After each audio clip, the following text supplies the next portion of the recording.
Jogging ಅನ್ನು ಮಾಡೋಣ ಮ್ಯೂಸಿಕದೊಂದಿಗೆ.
दो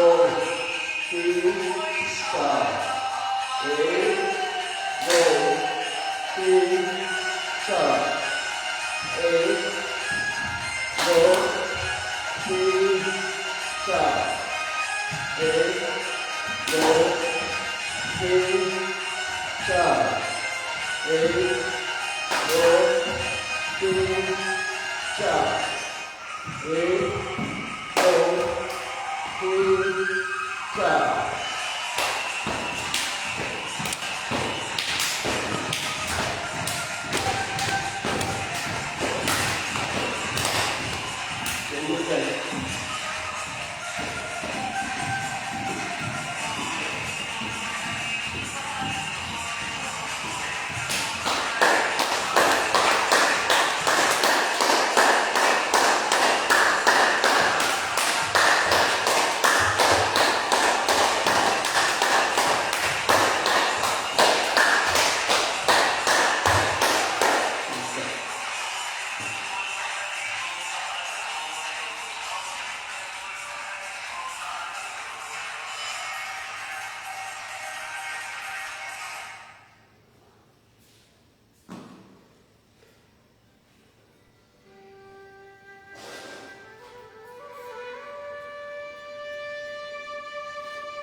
ಈಗ ಇನ್ನೆರಡು ಜಾಯಿಂಟ್ಗಳನ್ನು ಮಾಡಿದ್ದು ಈಗ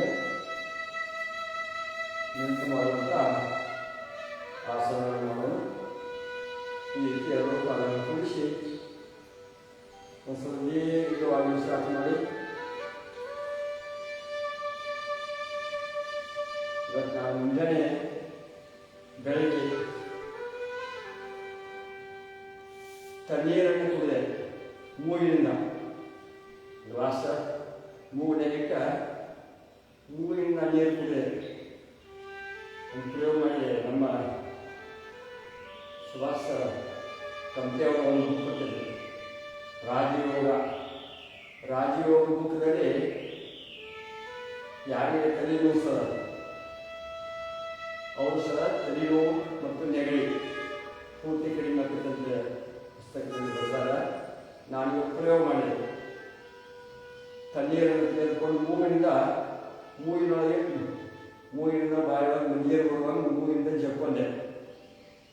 ಭಾಳ ಚೆನ್ನಾಗಿ ನಮಗೆಲ್ಲ ನೆನಪು ತಂಪಾಗ್ತದೆ, ಆರಾಮ ಅನಿಸ್ತದೆ, ಸುಖ ಅನಿಸ್ತದೆ. ಸ್ವಲ್ಪ ಮೊದಲು ನೆಗಡಿ ಬರ್ಬೋದು ಅಂದರೆ ತಂಪಾಕತಿ. ಅದಕ್ಕೆ ಏನು ಮಾಡಬೇಕು, ಕಪಾಲಭಾತಿ ಅನ್ನುವ ಮೂಗನ್ನು ಹಿಡಿದು ಈ ರೀತಿ ನೀರು ಬಂದ ನಾವು ಏನು ಮಾಡಬೇಕು, ಮೂಗಿಂದ ಹೊರಗಡೆ ತೆಗಿಬೇಕು. ನಾನು ಹಂಗೆ ಸ್ವಲ್ಪ ತಾಯಿಯಾಗಿರೋದು ಹಂಗೆ ಬಂದೆ. ಹೀಗಾಗಿ ಸ್ವಲ್ಪ ತಂಪು ಅನಿಸ್ತದೆ. ಅದಕ್ಕೆ ಏನು ಮಾಡಬೇಕು, ನಿಧಾನ ಮಾಡಬೇಕು. ಒಂದೇ ಸಲ ಮಾಡಿದ್ರೆ ತಲೆಯೊಳಗೆ ಏನು ತಂಪನ ಅನಿಸ್ತದೆ. ನಿಧಾನವಾಗಿ ಮೂಗಿಂದ ಚಕ್ಕೋಬೇಕು. ಈಗ ನಿಂತ ಆಸನಗಳನ್ನು ಮಾಡೋಣ. ಈ ರೀತಿ ಬಲಗಾಲನ್ನು ತಿರುಗಿಸಬೇಕು, ಎಡಗಾಲನ್ನು ನೀಡಬೇಕು, ಎಡಗೈಯನ್ನು ಮೂಡಿ ಈ ರೀತಿ ಬಲಗೈಯನ್ನು ಚಾಚಬೇಕು. ಆಮೇಲೆ ಮೇಲೆ ಹೋಗಿ ನೋಡಿ. ಈ ಆಸನ ಮಾಡೋದ್ರಿಂದ ಎದೆಯ ಭಾಗ ಚೆಸ್ಟ್ ಅಗಲಾಗ್ತದೆ. ಅದರಲ್ಲೇ ನಮ್ಮ ತಿಗದ ಅಲ್ಲಿರುವಂಥ ಪೃಷ್ಠಭಾಗ ಅಲ್ಲಿರುವ ಬಜ್ಜು ಕರಗ್ತದೆ, ನೆಲದ ಬಜ್ಜು ಕರಗ್ತದೆ. ಮತ್ತು ನಮ್ಮ ಮಲಬದ್ಧತೆ ಚೆನ್ನಾಗಿರ್ತದೆ. ಕೀಲು ನೋವುಗಳು, ಮೊಣಕಾಲದ ನೋವುಗಳು, ಬೆನ್ನು ಹುರಿ ನೋವುಗಳು ಮತ್ತು ಕೈಕಾಲುಗಳಲ್ಲಿರುತ್ತ ಪೆಡಸುತನ ನಿವಾರಣೆ ಆಗ್ತದೆ. ಇದು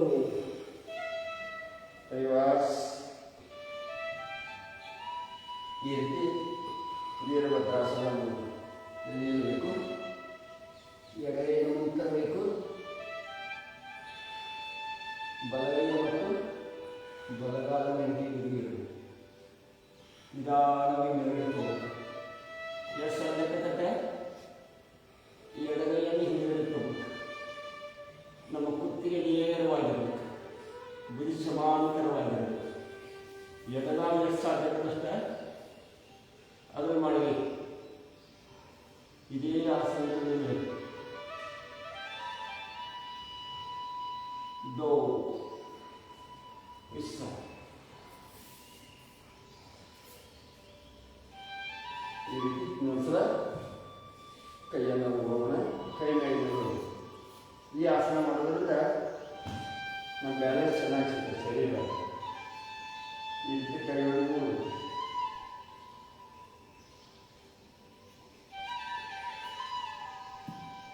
ಬಲಗೈಯ ಮತ್ತು ಬಲಗಾಲನ್ನು ಮೇಲ್ಗಡೆ ಎತ್ತಿ.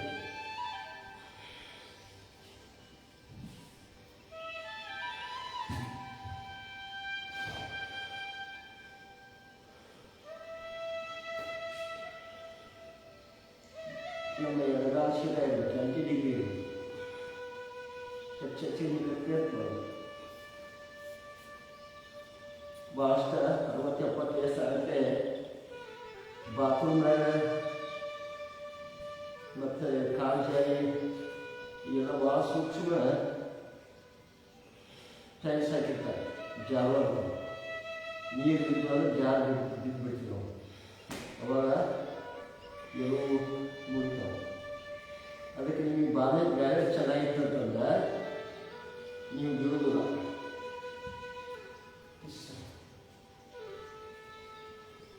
ರಿವರ್ಸ್. ಈಗ ಬಲಗಡೆ ತಿರುಗೋಣ. 8. ನಮ್ಮ ಶರೀರಕ್ಕೆ ಬ್ಯಾಲೆನ್ಸ್ ಚೆನ್ನಾಗಿ ಸಿಗ್ತದೆ. ನೀವು ವೇತನ ಕಡಿಮೆ ಮಾಡ್ಕೊಂಡು, ಬಜ್ಜು ಕಡಿಮೆ ಮಾಡ್ಕೊಂಡು ಬಿದ್ದರೂ ನೀಗೇನು ಆಗೋದಿಲ್ಲ ಮತ್ತು ನೀವು ಬೀಳೋದಿಲ್ಲ. ಈ ಆಸನಗಳನ್ನು ಮಾಡ್ತಾ ಇದ್ದಾರೆ. ಬಿದ್ದರೂ ಆಗಿದ್ದಾಗ ಸೀದಾ ನಿಂತು ಏನು ತೊಂದರೆ ಆಗೋದಿಲ್ಲ. ದೋ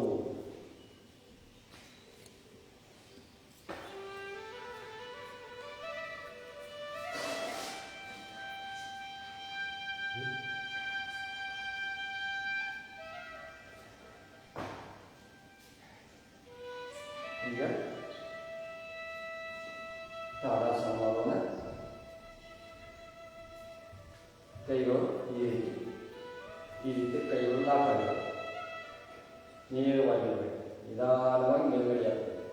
ಹೀಗೆ ಅಂಗೈಗಳು ಆಕಾಶ ಮಾಡ್ತಾ ಇರಬೇಕು. ಯಾರೋ ಮೇಲ್ಗಡೆ ಜಗಲಿಕ್ಕೆ ತಗೊಂಡು ಎರಡೂ ಕೈಗಳನ್ನು ಮೇಲ್ಗಡೆ ಹಾಕಬೇಕು. ನಮ್ಮ ಎರಡೂ ಕೈಗಳು ಕಿವಿ ತಾಗಬೇಕು. ನಮ್ಮ ದೃಷ್ಟಿ ಎದುರುಗಡೆ ಇರಬೇಕು. ಒಂದು ರೀತಿ ಇರಬೇಕು. ನಮ್ಮ ಮನಸ್ಸನ್ನು ಏಕಾಗ್ರತೆಗೊಳಿಸಬೇಕು. ಈ ಆಸನ ಮಾಡೋದ್ರಿಂದ ಮಕ್ಕಳಿಗೆ ಜಿಗಿತ ಹೇಳ್ತಾರೆ. ಮೆಮರಿ ಪವರ್ ಹೆಚ್ಚಿಗೆ ಆಗ್ತದೆ. ಸ್ಮರಣ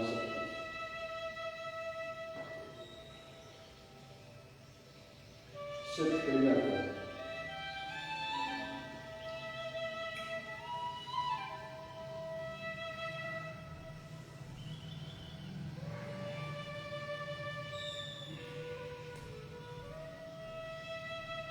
ಹೆಚ್ಚೆಚ್ಚು ನೀರು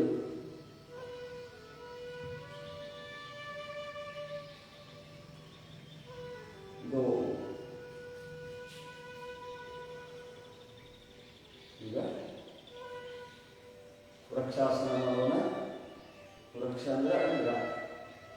ಗಿಡ ಹ್ಯಾಂಗ ಎಲ್ಲರೂ ನಿಂತಿರ್ತದೆ ಬೇರೆ ಅದರ ಬುಡ.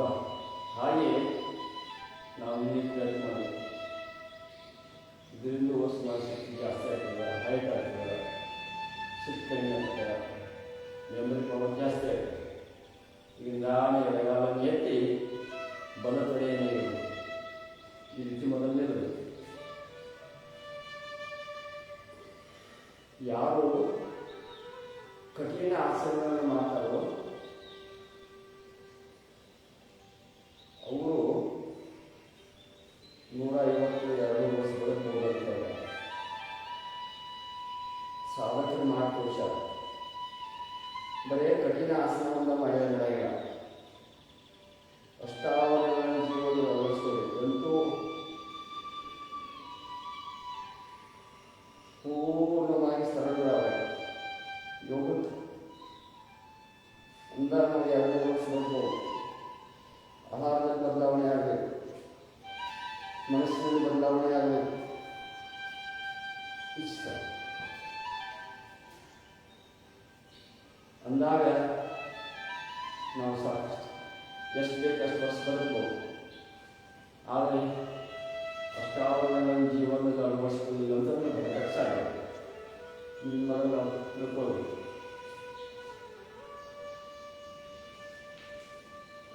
ನಿಧಾನದ ಎರಡು ಕೈಗಳು ಈ ರೀತಿ ಬ್ಯಾಲೆನ್ಸ್ ಇಟ್ಟು ನೆಲಗಡೆ ಹಾಕಬೇಕು. ನಮ್ಮ ಮನಸ್ಸ ಕೇಂದ್ರೀಕರಿಸಿಕೊಂಡು ನಮ್ಮ ಶರೀರ ನಮ್ಮ ಕೇವಲ ಶರೀರದ ಮಾತ್ರ ನಾವು ಕೇಳಲ್ಲ.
ಎರಡೂ ಕೈಗಳನ್ನು ಕೂಡಿಸಿ ಎರಡು ಬಲಗಾಲಂತ ಎರಡು ಕೈಗಳನ್ನು ಮುಂದಡೆ ತಗೊಳ್ಳಿ ತರಬೇಕು. ಬಲಗಾಲನ್ನು ಹಿಂದೆ ಟೀ ಆಕಾರ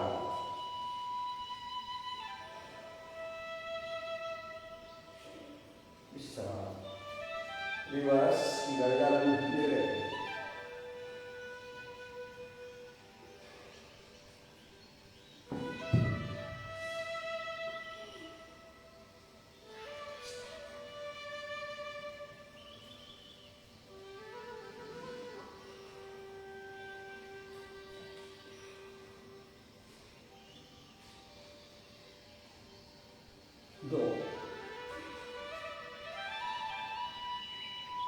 ಈಗ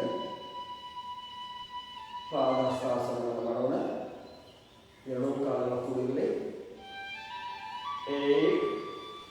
ಎರಡೂ ಕೈಗಳು ಭುಜದ ಸಮಾಂತರವಾಗಿರಬೇಕು. ಈ ರೀತಿ ಕೈಗಳು ಸಮಾಂತರವಾಗಿ ಭುಜ ಸಮಾಂತರವಾಗಿ. ಎರಡೂ ಕೈಗಳ ಮೇಲ್ಗಡೆ ಇರಲಿ. ಆಮೇಲೆ ಎರಡೂ ಕೈಗಳು ನಮ್ಮ ಮೊಣಕಾಲಿನ ಹತ್ತಿರ ಇಟ್ಟು ನಾವು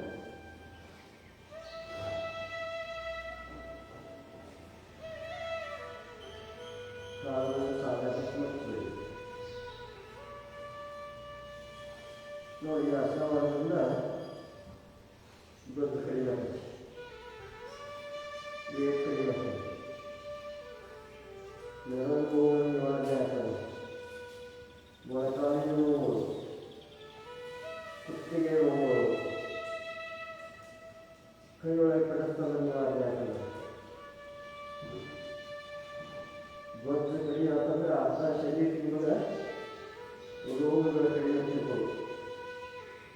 ನಮ್ಮ ಹೈಟ್ ತನಕ ಬೇಕು.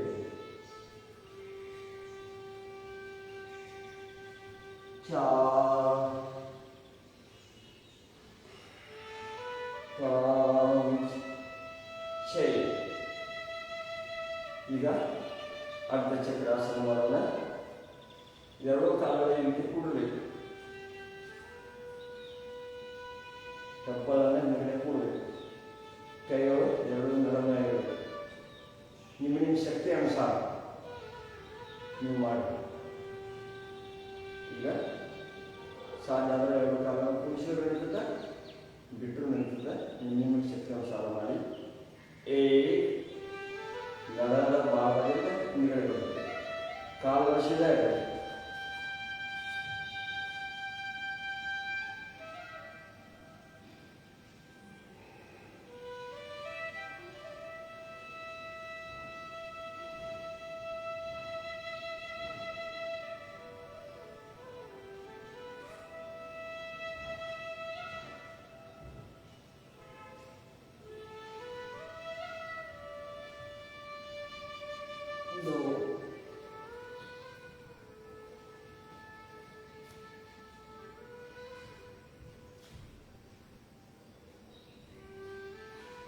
ಈಗ ಸೂರ್ಯ ನಮಸ್ಕಾರ ಮಾಡೋಣ. ಮಂತ್ರಗಳಲ್ಲಿ ಇನ್ನೆರಡು ಸೂರ್ಯ ನಮಸ್ಕಾರ ಹೆಸರುಗಳನ್ನು ಮಂತ್ರಗಳನ್ನು ಹೇಳ್ತಾ ನಮ್ಮ ಕೈಗಳು ಎದೆ ಭಾಗದಲ್ಲಿರಬೇಕು. ಈ ರೀತಿ ಓಂ ಮಿತ್ರಾಯ ನಮಃ, ಓಂ ಭರವೇ ನಮಃ,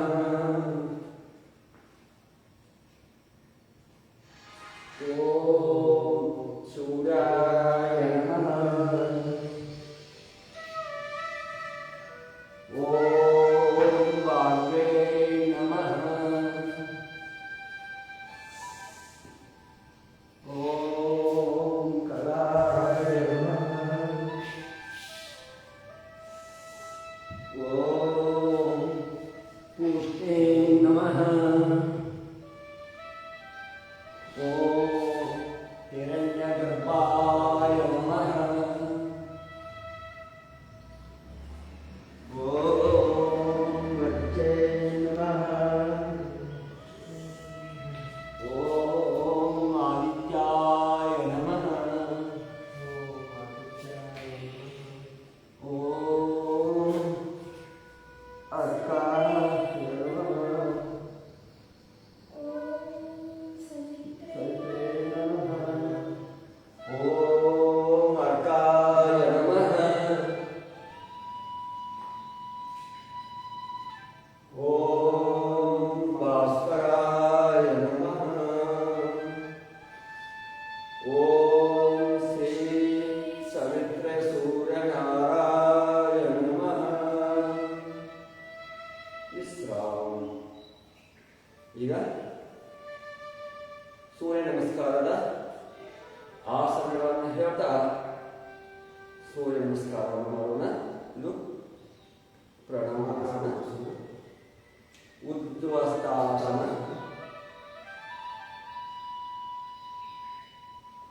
ಪಾದಹಸ್ತಾಸನ. ಎರಡೂ ಕೈಗಳು ಪಾದದ ಹತ್ರ ಬರಲಿ, ಎರಡೂ ಕಾಲುಗಳು ಕೂಡಿರಲಿ. ನಿಮ್ಮ ಕೈಯನ್ನು ಮೊಣಕಾಲಿಗೆ ಸಪರೇಟ್ ಮಾಡಿ.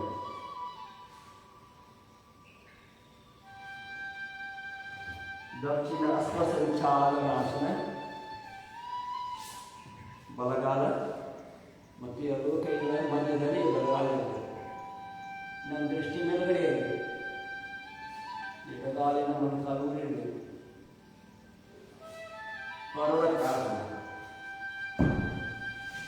ಹಿಂಬಡ ನೆಲಕ್ಕಾಗಿರಬೇಕು. ನಮ್ಮ ದೃಷ್ಟಿ ನಾವು ಈ ಕಡೆ ಇರಬೇಕು, ಒಂದು ಕಡೆ. ಎರಡೂ ಕೈಗಳ ನಾವು ಪ್ರೆಷರ್ ಮಾಡಬೇಕು. ಕುತ್ತಿಗೆಯ ಒಳಗಡೆ ಹೋಗ್ಬೇಕು. ಮೊಣಕಾಲನ್ನು ನಮ್ಮ ಹಿಂಬಡ ನೆಲಕ್ಕೆ ಹಚ್ಚಬೇಕು. ಎರಡೂ ಕಾಲುಗಳನ್ನು ಸೀದಾ ಇರಬೇಕು. ಅಷ್ಟಾಂಗಾಸನ. 8 ಅವಯವಗಳು ನೆಲಕ್ಕೆ ತಾಗಬೇಕು. ಅದಕ್ಕೆ ಅಷ್ಟಾವರಣ ಎಷ್ಟಾಗಬೇಕು. ಭುಜಂಗಾಸನ. ಎರಡೂ ಕಾಲುಗಳು ಕೂಡಿರಬೇಕು. ನಮ್ಮ ದೃಷ್ಟಿ ಮೇಲ್ಗಡೆ ಇರಬೇಕು.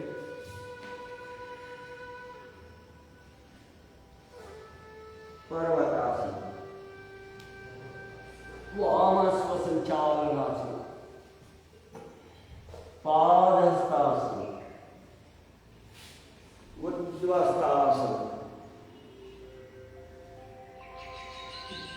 ಪ್ರಾಣಾಸನ, ವಿಶ್ರಾಮ. ಈಗ ಎರಡೂ ಕೈಗಳನ್ನು ತೆಗೆದುಕೊಂಡು ನಿಧಾನವಾಗಿ ಕೆಳಗಡೆ ಕೂತ್ಕೊಳ್ಳೋಣ.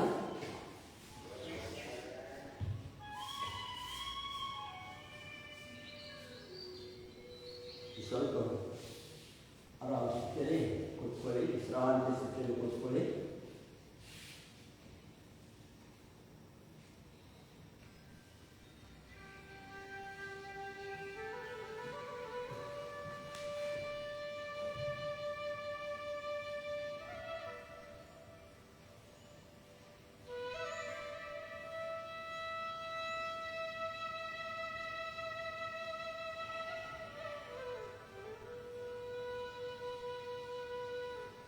ಸ್ವಲ್ಪ ಕಾಲುಗಳನ್ನು ಕೂಡಿಸಿ ಸ್ವಲ್ಪ ಕಾಲುಗಳನ್ನು ಇಡಬೇಡಿ.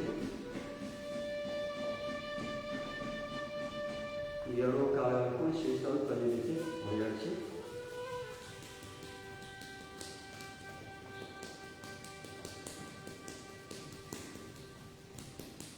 ಮೊಣಕಾಲ ನೋವುಗಳು, ಕೀಲು ನೋವುಗಳು ನಿವಾರಣೆ ಆಗುತ್ತೆ. ಎರಡೂ ಕಾಲಗಳನ್ನು ಈ ರೀತಿ ರೊಟೇಟ್ ಮಾಡಿ ಎಡಗಡೆಯಿಂದ ಬಲಗಡೆ ಪೂರ್ವವಾಗಿ ಈ ರೀತಿ ರೊಟೇಟ್ ಮಾಡಬೇಕು. ರಿವರ್ಸ್ 10 ಸಲ 15 ಸಲ ಹೆಚ್ಚೆಚ್ಚಿ ಈ ರೊಟೇಟ್ ಮಾಡಬೇಕು. ಎರಡು ಪಾದಗಳನ್ನು ಹಿಂದಮುಖ ಮಾಡಬೇಕು.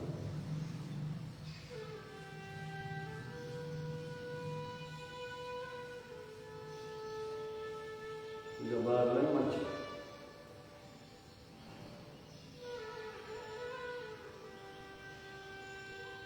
ಪ್ರತಿಯೊಬ್ಬರು ಮುಂಜಾನೆ ಬ್ರಹ್ಮ ಮುಹೂರ್ತದಲ್ಲಿ ಏಳಬೇಕು.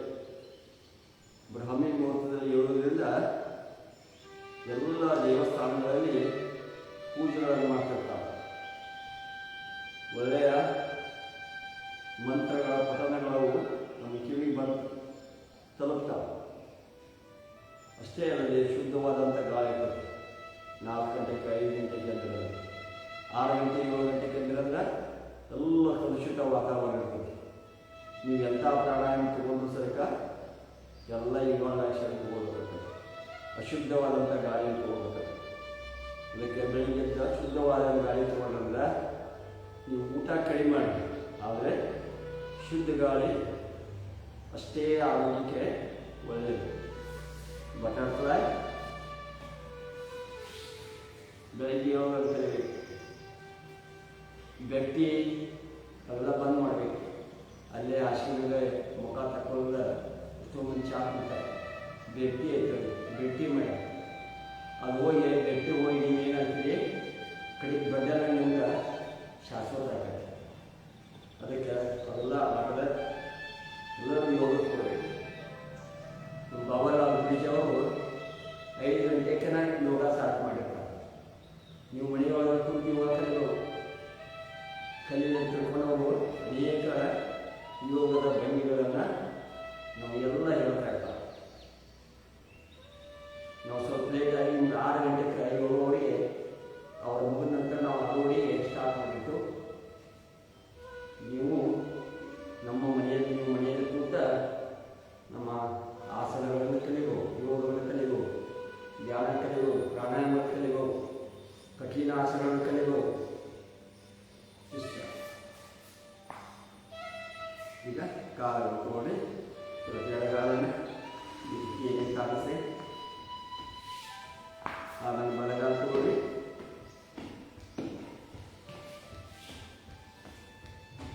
ಈಗ ಎಡಗಾಲನ್ನು ತಗೊಂಡು ಈ ರೀತಿ ಮಗುವಿನ ಖುಷಿನ ಆಸನ ಮಾಡೋದು. ಸೊ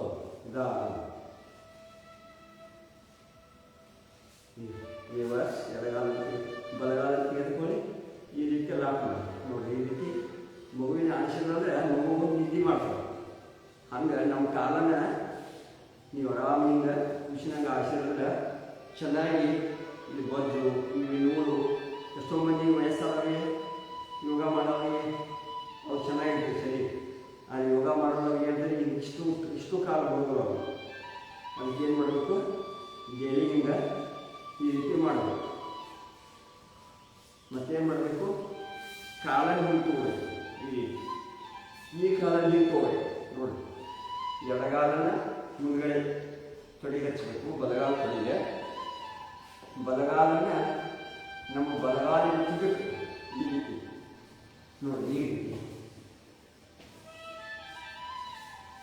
ಈ ರೀತಿ ಕೊಡಬೇಕು, ಇದು ಹಚ್ಚಬೇಕು. ಆಮೇಲೆ ನಿಧಾನವಾಗಿ ಮಾಡಿ.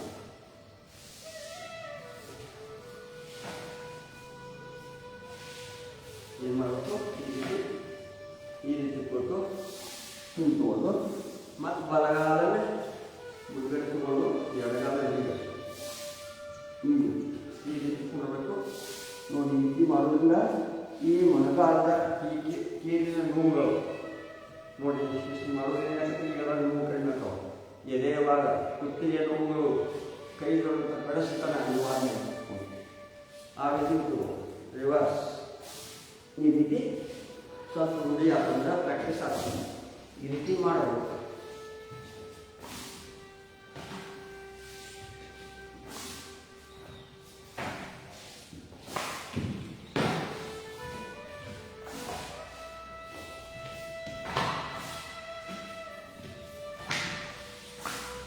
ಈ ರೀತಿ ಮಾಡಬೇಕು.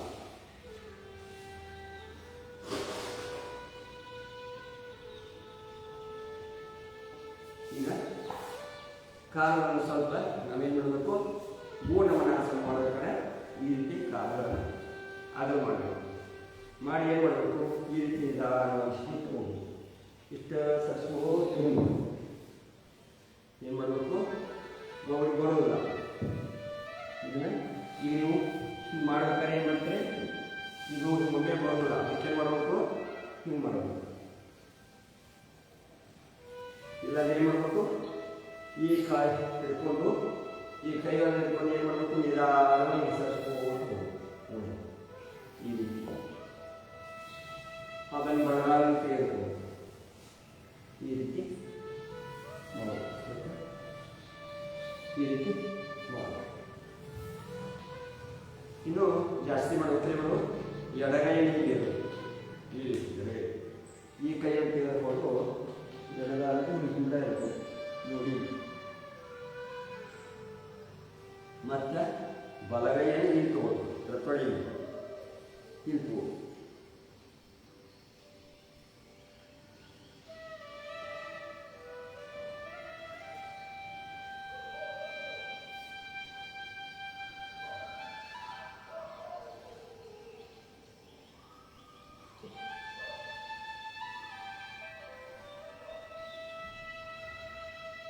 ಈ ರೀತಿ ಮಾಡೋದ್ರಿಂದ ಈ ಭಾಗ ಒಳ್ಳೆಯ ಅನುಕೂಲ ಆಗ್ತದೆ. ಗರ್ಭಿಣಿ ಮಹಿಳೆಯರಿಗೆ ಇದನ್ನು ಮಾಡಬೇಕು, ಗರ್ಭಿಣಿ ಮಹಿಳೆಯರಿಗೆ ಅನುಕೂಲ. ಈ ರೀತಿ ಕಾಲವನ್ನು ಅಲ್ಲಿರಬೇಕು, ಕೈಗಳನ್ನು ಇಟ್ಟಿರ್ಬೇಕು. ನಮಗೆ ಎಷ್ಟು ಬೇಕು ಅಷ್ಟು ಮಾಡೋದು, ಇಷ್ಟ ಅಷ್ಟು ಮೊದಲು ಇಷ್ಟು ಮಾಡೋದು, ಇಷ್ಟು ಮಾಡ್ಕೋತ ಹೋಗೋದು. ಆಮೇಲೆ ಈ ರೀತಿ ಕೈಗಳನ್ನು ಒಯ್ಯಬೇಕು, ಈ ರೀತಿ ಕೈಗಳನ್ನು ಮುಂದೆ ಒಯ್ಯಬೇಕು ನೋಡಿ. ನಿಧಾನವಾಗಿ ಮಾಡೋದು. ಒಂದೇ ಸಲ ಮಾಡಿದರೆ ನರಗಳು ಹಿಡಿತಿರ್ತಾವೆ. ಈಗ ನಾವು ನರದ ಕೈ ಎಲ್ಲ ಹಿಡಿದು ಅಂದ್ರೆ ಮತ್ತೆ ತೊಂದರೆ ಆಗ್ತದೆ. ಅದಕ್ಕೆ ಏನು ಮಾಡಬೇಕು, ಪ್ರಾಣಾಯಾಮಗಳು ನೋಡು. ಅವು ಔಷಧ ತಗೊಳ್ಳೋಂಗಿಲ್ಲ, ನರ ಹಿಡಿದ ಅವ್ರು ತಿಳ್ಕೊಂಡು ಔಷಧ ತಗೊಳ್ಳೋಂಗಿಲ್ಲ. ಪ್ರಾಣಾಯಾಮ ಮಾಡಿದ್ರೆ ಮತ್ತೆ ಕಡಿಮೆ. ಇವೆಲ್ಲ ಪ್ರತಿಯೊಂದು ನಮ್ಮ ಯೋಗದಿಂದ ಪ್ರಾಣಾಯಾಮದಿಂದ ಔಷಧಗಳಾದ ಈ ರೀತಿ ಕೈಗಳನ್ನು ಮುಗಿಸ್ಬೋದು ನೋಡು. ಈ ರೀತಿ ನಿಧಾನವಾಗಿ ಕೈಗಳನ್ನು ಊರಿ ಹನಿಯ ಹಂಚಾಕ ಪ್ರಯತ್ನ ಮಾಡೋದು. ಈ ರೀತಿ ನಿಧಾನವಾಗಿ ಮಾಡಿ ಮುಗಿಸಿ ಆಮೇಲೆ ಇಲ್ಲಿ ಹಿಡಿಬೇಕು. ಫಸ್ಟಿಗೆ ಇಲ್ಲಿ ಹಿಡಿಯೋಣ, ನಿಧಾನವಾಗಿ ಇರ್ತೀವಿ. ಆಮೇಲೆ ಕೈಗಳು ನಿಲ್ತವೆ ಇಷ್ಟು. ಆಮೇಲೆ ಏನು ಮಾಡೋದು, ಹಿಂಬಡ ತಗೋ ಈ ರೀತಿ ಗದ್ದವು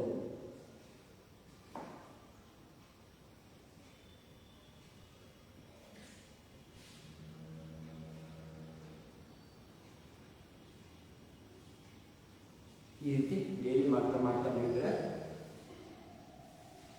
ಈ ರೀತಿ ಮಾಡಬೇಕು.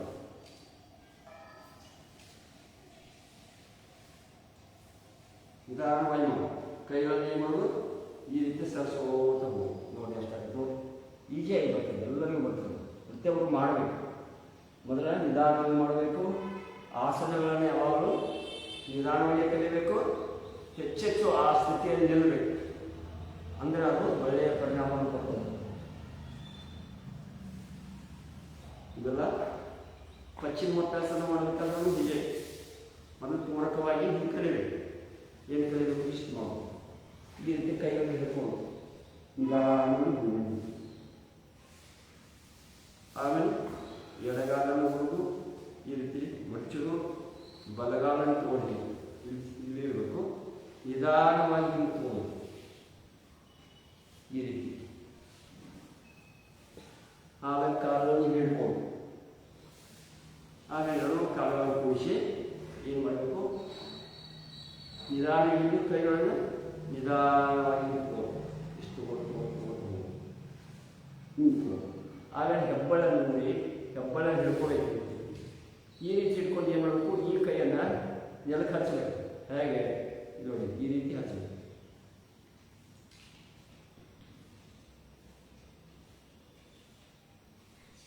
ಈ ರೀತಿ ಸ್ಥಿತಿಯಲ್ಲಿ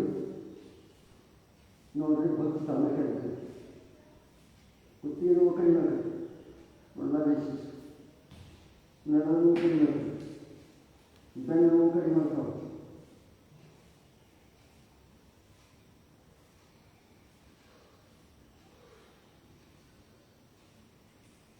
ಈ ರೀತಿ ಹೆಚ್ಚೆಚ್ಚಿಗೆ ನಿಲ್ಲಬೇಕು.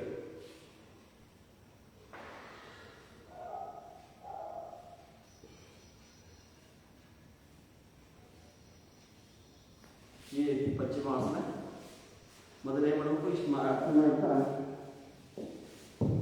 ಈರುಳ್ಳಿ ಮಾಡಿ ಕಾಲನ್ನು ಸ್ವಲ್ಪ ಹೇಗೆ ಚೆನ್ನಾಗಿ ಮಾಡ್ಕೊಂಡು ಹಂಗೆ ಬರುತ್ತೆ.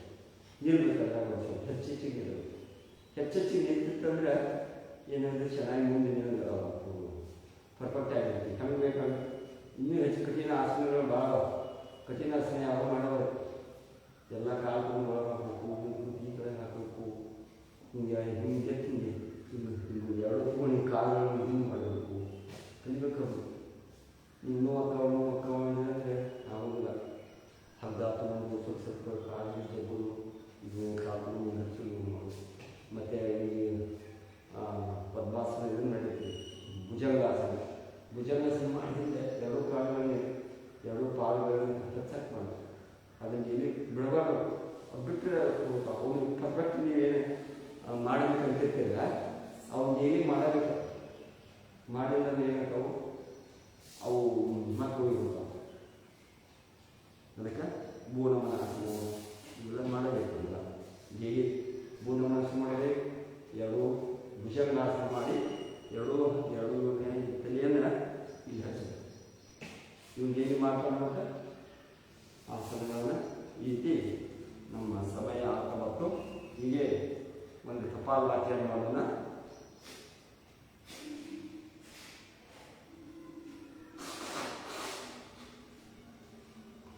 ಕಪಾಲಭಾತಿ ಈ ರೀತಿ ವಾಯುಮುದ್ರೆಯಲ್ಲಿ ಕೂತ್ಕೋಬೇಕು. ವಾಯುಮುದ್ರೆ ಈ ಮುದ್ರೆ ಇಡೀ ಶರೀರಕ್ಕೆ ಒಳಗಡೆ ಹೋಗುವಂಥದ್ದೇ ವಾಯುಮುದ್ರೆ. ಅದಕ್ಕೆ ವಾಯುಮುದ್ರೆಯಲ್ಲಿ ಕೂತ್ರಂದ್ರೆ ಇಡೀ ಚೆನ್ನಾಗಿ ನಿಮ್ಮ ಶರೀರ ಎಲ್ಲ ಪ್ರಾಣಶಕ್ತಿ ಎಲ್ಲ ಒಳಗಡೆ ಹೋಗ್ತದೆ. ಅದಕ್ಕೆ ಯಾವಾಗಲೂ ಪ್ರಾಣಾಯಾಮ ಮಾಡೋದು ಗಂಟು ನೇರವಾಗಿ, ಕುತ್ತಿಗೆ ನೇರವಾಗಿ. ಕಪಾಲಭಾತಿಯನ್ನು ಉಸಿರನ್ನು ಹೊರಗಡೆ ಬಿಡಬೇಕಷ್ಟ, ತಗೊಳಗಿಲ್ಲ. ಹೊಟ್ಟೆ ಒಳಗೆ ಹೋಗಿ ಎರಡೂ ಮೂಗಿಂದ ಬರಬೇಕು. ಹಂಗೆ ಹೊಟ್ಟೆ ಒಳಗೆ ಹೋಗ್ಬೇಕು, ಎರಡೂ ಮೂಗಿಂದ ಬರಬೇಕು. ಅದಕ್ಕೆ ಏನು ಮಾಡಬೇಕು, ನೋಡಬೇಕು. ಹೊಟ್ಟೆ ಒಳಗೆ ಹೋಗ್ಬೇಕು, ನೋಡಬೇಕು. ಭಾಳ ಮಂದಿ ಏನು ಮಾಡ್ತಾರೆ, ಹಿಂಗೆ ಮಾಡ್ತಾರೆ. ಈಗ ಏನು ಮಾಡಬೇಕು, ಇಷ್ಟೇ ಹೊಟ್ಟೆ ಒಳಗೆ ಹೋಗ್ಬೇಕು, ಎರಡು ಮೂಗಿಂದ ಹೊರಗಡೆ ಬರಬೇಕು.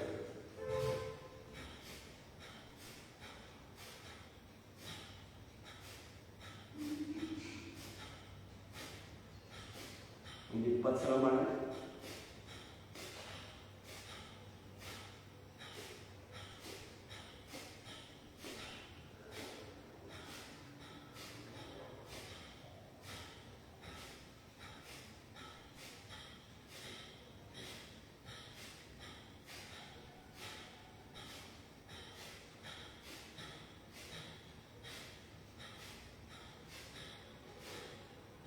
ಕಪಾಲಭಾತಿ ಮಾಡುವುದರಿಂದ ನಮ್ಮ ಮೂಲಾಧಾರದಲ್ಲಿರುವಂಥ ಕಿಡ್ನಿ ನೋಡ್ರಿ ಭಾಳಷ್ಟು ಮಂದಿಗೆ ಕಿಡ್ನಿಯಿಂದ ಫೇಲ್ ಆಗತ್ತಾರೆ. ಯಾಕೆ ಫೇಲ್ ಆಗ್ತಾರೆ ಅಂತಂದ್ರೆ ಭಾಳಷ್ಟು ಔಷಧಿಗಳನ್ನು ತಗೋತಾರೆ. ಔಷಧ ತಗೊಂಡ್ರೆ ನೀರು ಕುಡಿಯೋಂಗಿಲ್ಲ. ಅದು ಏನು ಮಾಡ್ತೈತಿ, ಕಿಡ್ನಿ ಒಳಗೆ ಕೆಟ್ಟ ಪರಿಣಾಮವನ್ನು ಕೊಡ್ತದೆ. ಔಷಧಗಳು ಔಷಧವಾಯು ಇಲ್ಲವು, ಅವೆಲ್ಲ ವಿಷಪೂರಿತ ಸಂಶೋಧನೆಗಳಿಲ್ಲದ್ದು ಅಂಥ ಔಷಧಗಳಲ್ಲ. ಅಂಥ ಔಷಧ ತಗೊಳ್ಳೋದ್ರಿಂದ ಏನಾಗ್ತದೆ, ಕಿಡ್ನಿ ಭಾಳ ಆಗ್ತದೆ. ಅದಕ್ಕೆ ಮದ್ದಪ್ಪ ಅಂತಂದ್ರೆ ಕಪಾಲಭಾತಿ. ನೋಡಿ, ಈಗ ನೀವು ಹಿಂಗೆ ಮಾಡೋದ್ರಿಂದ ಮೂಲಾಧಾರದಲ್ಲಿರುವಂಥ ಕಿಡ್ನಿಗೆ ಎಷ್ಟು ಪರಿಣಾಮ ಕೊಡ್ತೈತೆ ಅಂದ್ರೆ ನೋಡ್ರಿ. ಚೆನ್ನಾಗಿ ನಿಮಗೆ ರಾತ್ರಿ ಹೆಚ್ಚು ನೀರು ಮುಂದಕ್ಕೆ ಹೋಗ್ತಿರ್ತಾರೆ, ಹಂಗೆ ರಾತ್ರಿ ಹೋಗ್ತಿರ್ತಾರೆ. ಕೆಲವೊಂದು ಟ್ರೈನಿಗೆ ಹೋಗ್ತಾರೆ, ಬಸ್ಸಿಗೆ ಹೋಗೋದಾಗಲಿ ಮುಂದಕ್ಕೆ ಹೋಗಂಗೆ ಇರ್ತಾರೆ. ಅದೇ ಅವ್ರು ಪ್ರಾಣಾಯಾಮ ಮಾಡಲ್ಲ, ಕಪಾಲಭಾತಿ ಮಾಡಿ ನಿಮ್ಗೆ ಒಂದಕ್ಕೆ ಬರೋದು ಅಂತಂದೇನು ಒಂದು ಸ್ವಲ್ಪ ಕ್ಲಿಯರ್ ಆಗ್ತಿರ್ತಾವೆ. ಅದಕ್ಕೆ ಕಿಡ್ನಿ ಚೆನ್ನಾಗಿ ಇಟ್ಕೋಬೇಕಂತಂದ್ರೆ ಕಪಾಲಭಾತಿಯನ್ನು ಮಾಡಬೇಕು. ಮೂಲಾಧಾರವನ್ನು ಚಕ್ರವನ್ನು ಚೆನ್ನಾಗಿ ಇಟ್ಕೋಬೇಕು. ಮೇನ್ ಅದ ನಮ್ಮ ಮೂಲಾಧಾರ ಚಕ್ರ ತೊಂದರೆ ಆಗತ್ತಂದ್ರೆ ಕಿಡ್ನಿ ಪ್ರಾಬ್ಲಮ್ಸ್ ಆಗುತ್ತೆ. ಮೂಲಾಧಾರ ಚಕ್ರವು ಕಪಾಲಭಾತಿಗೆ ಬಹಳ ಸಹಕಾರಿಯಾಗುತ್ತೆ. ಅದಕ್ಕೆ ನಾವು ಕಿಡ್ನಿಯನ್ನು ಚೆನ್ನಾಗಿ ಇಟ್ಕೊಳ್ಬೇಕು. ಕಿಡ್ನಿ ಚೆನ್ನಾಗಿ ಮಾಡಲಿಲ್ಲ ಅಂತಂದ್ರೆ ಇದು ವಾರಕ್ಕೊಂದು ಸಲ ರಕ್ತ ಹಾಕಬೇಕು. ನೋಡಿ, ಕಿಡ್ನಿ ಅದು ಫೇಲ್ ಆಗೋದು ಏನಾಗ್ತದೆ, ಮತ್ತೊಬ್ಬರು ರಕ್ತ ಹಾಕಬೇಕು. ಅದೇನೋ ಸಾಮಾನ್ಯವಿಲ್ಲ. ಡೈಲಿ ವಾರಕ್ಕೊಮ್ಮೆ ರಕ್ತ ಹಾಕಿಸ್ಕೋಬೇಕಂದ್ರೆ ಭಾಳಷ್ಟು ಮಂದಿ ನೋಡಿ ನಾವು ಕಿಡ್ನಿ ರಕ್ತ ಹಾಕಿಸ್ಕೊಂಡು ಕಿಡ್ನಿ ಫೇಲ್ ಆಗಿರ್ತಾವೆ. ಅದಕ್ಕೆ ಹಂಗೆ ಮಾಡದ ಕಪಾಲಭಾತಿಯನ್ನು ಮಾಡ್ತೀವಿ. ಡೈಲಿ 5 ನಿಮಿಷ, 10 ನಿಮಿಷ, 15 ನಿಮಿಷ, 20 ನಿಮಿಷ ಕಪಾಲಭಾತಿ ಬಹಳಷ್ಟು ಒಳ್ಳೆಯದು. ಎಲ್ಲ ಅವಯವೊಳಗೆ ನಮ್ಮ ಲಂಗ್ಸ್ ಎಲ್ಲ ಕ್ಲಿಯರ್ ಆಗ್ತದೆ. ಅಸ್ತಮಾ ಕಡಿಮೆ ಆಗ್ತದೆ, ನೆಗಡಿ ಕಡಿಮೆ ಆಗ್ತದೆ, ದಮ್ ನೋಡಿ ಚಳಿಗಾಲ ಶುರುವಾಗ್ತದೆ, ಕಫ ಶುರುವಾಗ್ತದೆ, ಕೆಮ್ಮು ಶುರುವಾಗ್ತಾವೆ, ಅಸ್ತಮಾ ಶುರುವಾಗ್ತದೆ, ಅಲರ್ಜಿ ಶುರುವಾಗ್ತದೆ. BP ಇದ್ದವರು ವಾಕಿಂಗ್ ಹೋಗಿ ಸಾಯ್ತಾರೆ. ಭಾಳಷ್ಟು ಮಂದಿ ವಾಕಿಂಗ್ ಹೋದಲ್ಲೇ ಡೆತ್ ಆಗ್ಯಾವ. ಅವರಿಗೆ ಬ್ಲಡ್ ಕ್ಲಾಟ್ ಆಗ್ತದೆ. ನೀವು ಕಪಾಲಭಾತಿ ಮಾಡಿ ಮನೆಯೊಳಗೆ ನಿಮ್ಗೆ ಯಾವುದೂ BP ಬರೋದಿಲ್ಲ, ಶುಗರ್ ಬರೋದಿಲ್ಲ, ಕಿಡ್ನಿಯೂ ಪ್ರಾಬ್ಲಮ್ ಆಗೋದಿಲ್ಲ, ಅಸ್ತಮಾ, ನೆಗಡಿ, ಅಲರ್ಜಿಕು ಯಾರಿಗೆ ಒಗ್ಗರಣೆ ಆಗೋದಿಲ್ಲ. ಈಗ ನಮಗೂ ಅಲರ್ಜಿಕ್ ಅದ, ಕೆಲವೊಬ್ಬರು ಊದಿನ ಕಡ್ಡಿ ಆಗೋದಿಲ್ಲ. ಅದಕ್ಕೆ ನೀವು ಕಪಾಲಭಾತಿಯನ್ನು ಮಾಡಿ ಮೊದಲು, ಆನಂತರ ನೀವು ನೋಡಿರಿ ಯಾವ ಅಲರ್ಜಿಕ್ಗಳು ಬರೋದಿಲ್ಲ ಅಂತ ಕಪಾಲಭಾತಿಯನ್ನು ಮಾಡೋಣ. ಈಗ ಸ್ವಲ್ಪ ಸೂಕ್ಷ್ಮ ಯಾವ್ದಾರು ಮಾಡಿ ರಿವರ್ಸ್ ಒಂದಿದ್ರೆ 5-10 ಸಲ ಮಾಡಬೇಕು. ಆಮೇಲೆ ಈ ರೀತಿ ಭುಜದ ನೋವು, ಕುತ್ತಿಗೆ ನೋವುಗಳು, ನೀವು ಹರಣ ಈ ರೀತಿ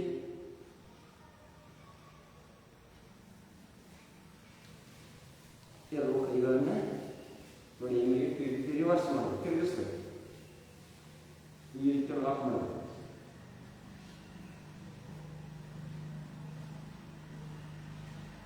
ಈಗ ಭ್ರಾಮರಿಯನ್ನು ಮಾಡೋಣ.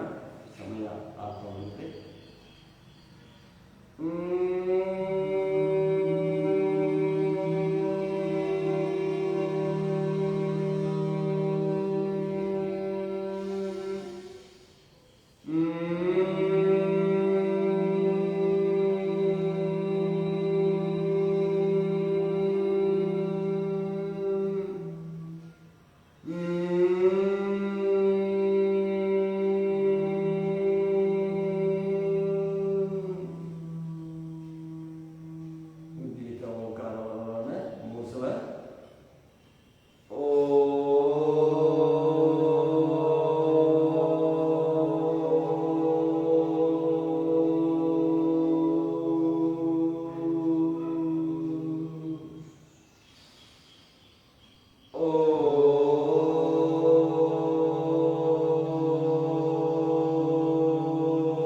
ನಿಧಾನ ಕೈಗಳನ್ನು ಜೋಡಿಸಿ ಕೈಗಳಂಚಿ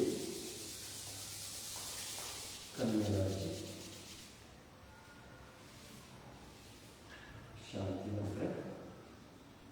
ಯೋ ಯೇನ ಚಿತ್ತಸ್ಯ ಪರೇಣ ವಾಚಾಂ ಮಲಂ ಶರೀರಸ್ಯ ಚ ವೈಕೇನ ಯೋ ವಾ ಪರಲೋಕಂ ಪ್ರವರಂ ಮುನೀನೋ ಪತಂಜಲಿಂ ಪ್ರಾಂಜಲಿರಾನತೋಸ್ಮಿ. ಓಂ ಶಾಂತಿ ಶಾಂತಿ ಶಾಂತಿ. ಎಲ್ಲರಿಗೂ ನಮಸ್ಕಾರಗಳು.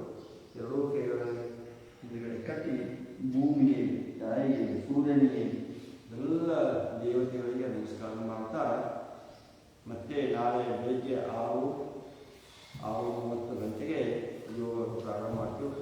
ತಾವೆಲ್ಲರೂ ಯೋಗದಲ್ಲಿ ಭಾಗವಹಿಸಿರಿ. ಮತ್ತು ನನ್ನ ಫೇಸ್ಬುಕ್ಕದಲ್ಲಿ ನೀವು ಯಾವ ಪ್ರತಿಯೊಂದು ಆಸನಗಳನ್ನು ನೋಡಬೇಕಂತ SK ವೈಷ್ಣವ್ ಫೇಸ್ಬುಕ್ಕನ್ನು ಫಾಲೋ ಮಾಡಿ. ಮತ್ತು ನಮ್ಮದು ಯೂಟ್ಯೂಬ್ ಚಾನಲ್ ಇದೆ, ಅದರ ಯೋಗ SKH ಅಥಣಿ ಯೂಟ್ಯೂಬನ್ನು ಓಪನ್ ಮಾಡಿದ್ರಿಂದ ಈ ಆಸನಗಳೆಲ್ಲ ಸಿಗ್ತಾವೆ. ನೀವು ಪ್ರತಿಯೊಬ್ಬರು ನಿಮ್ಮ ಗೆಳೆಯರಿಗೆ, ಆತ್ಮೀಯರಿಗೆ ಲೈಕ್ ಮಾಡಿ, ಶೇರ್ ಮಾಡಿ, ನಿಮ್ಮ ಮನೆಯಲ್ಲೇ ಕುರಿತು ಯೋಗವನ್ನು ಕಲೀರಿ ಅಂತ ಹೇಳ್ತಾ ಭಾಗವಹಿಸಿದಂಥ ಎಲ್ಲರಿಗೂ ತುಂಬ ಧನ್ಯವಾದ.